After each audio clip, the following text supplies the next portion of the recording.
Guys, চলে এলাম আরেকটা নিউ ভিডিও নিয়ে। তোমাদের আগের ব্লগে বলেছিলাম যে মেয়ের বার্থডের গিফট কিনতে গেছি, সেটাও দেখিয়েছি। আজকে ভোর ভোর উঠে অনেক কাজ ছিল, তো কাজ রান্না বান্না সব করে নিলাম। আজ আমার মেয়ের জন্মদিন। প্রদীপের আবার হাত ঘুরিয়ে মাথায় আশীর্বাদ দিতে দিতে চোখটা ভিজে গেল। ভগবান, ও যেন সারা জীবন এমনই হাসি খুশিতে থাকে। শুভ জন্মদিন মা, তুমি আমার জীবনের সবচেয়ে সুন্দর উপহার। ওর চোখ দুটো আনন্দে ঝিলমিল করে উঠল।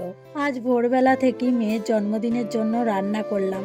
অনেক কষ্ট হলো, শরীরটাও ক্লান্ত হয়ে গিয়েছিল, কিন্তু যখন প্লেটে খাবারটা সাজিয়ে সামনে ধরিয়ে দিলাম, ওর মুখের হাসিটা দেখে সব কষ্ট এক মুহূর্তের জন্য উড়ে গেল। আর আমার রাজকন্যা মুচকি মুচকি হেসে আমার দিকে তাকিয়েছিল। প্লেটে সাজানো গিফট আর পায়েস যখন হাতে ধরিয়ে দিলাম, মনে হলো এত পরিশ্রম এই জীবনে সব শুধুই ওর জন্য। মেয়েটার খুশি এতটুকু আমার পুরো দুনিয়া। তোমরা দেখতেই পেলে যে মেয়েকে খেতে দিয়েছি। মেয়েকে খেতে দেওয়ার পর মেয়ে এত খুশি হলো দেখে আমিও প্রচুর খুশি হয়ে গেলাম।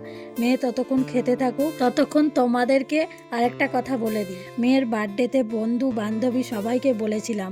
আমারও খুব ইচ্ছা ছিল যে সবাইকে বলে আসুক, তো বার্থডের জন্য রাতে আয়োজন করেছিলাম বিরিয়ানি, আর খুব শর্ট টাইমের মধ্যে রান্না করতে হয়েছিল কাজের জন্য, তাই বেশি কিছু দেখাতে পারিনি। ভিডিওটা দেখছো অবশ্যই চ্যানেলটাকে সাবস্ক্রাইব করে নিও আর পাশে থেকো।